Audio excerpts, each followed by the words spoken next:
Hello guys, we are back with our next lecture. In this lecture, let us go through the next question. Okay, so this question belongs to GATE CSC 2010 guys. Okay, the question is consider the set S is equals to 1 omega omega square. Okay, so where omega and omega square are cube roots of unity. Okay, so if a star denotes the multiplication operation, the structure S comma star for. Okay, so they are asking with respect to multiplication. Okay, okay, so I think everyone knows what is the value of omega cube, right? Yes, so omega cube is nothing but 1, right?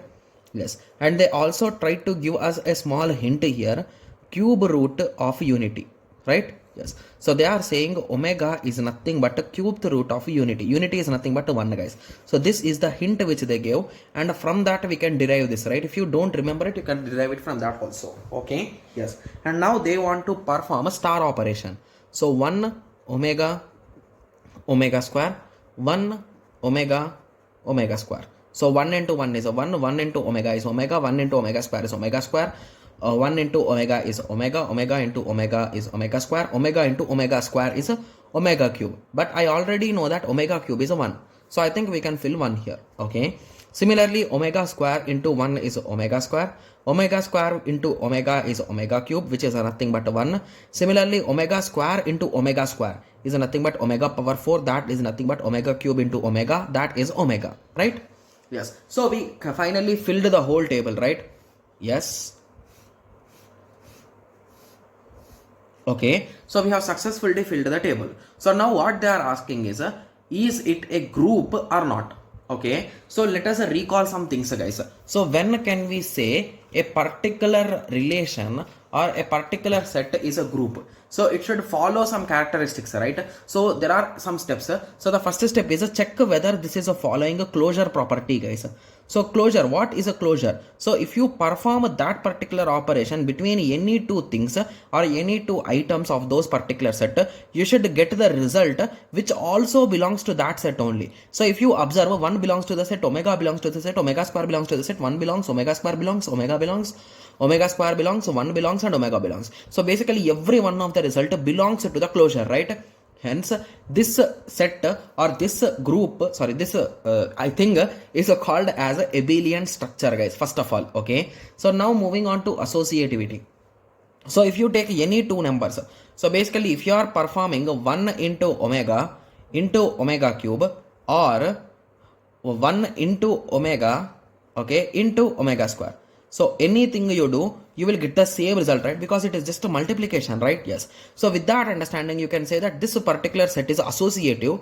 As it is associative, it is called as a semi group guys. Okay, and this particular group is a multiplication, right? And it is having an identity, right? So what is multiplication identity guys? It is a 1. So this 1 belongs to the set, right? Yes. So hence for this set you can simply say that the identity exists and it is called as a monoid guys. Okay, and the next step is the last step for this particular thing is, so does the inverse exist? So to solve this inverse problem, the best trick which I apply is what is our identity? So our identity is 1. So identity should be there in each and every row and each and every column guys. So in this row it is here, in this row it is here, in this row it is here, in this column it is here, in this column it is here, in this column it is here. So indirectly it is following the inverse probability, sorry, inverse property, and I can conclude that this is a group. So with that simple understanding, I am able to confirm that it is a group guys. Got it?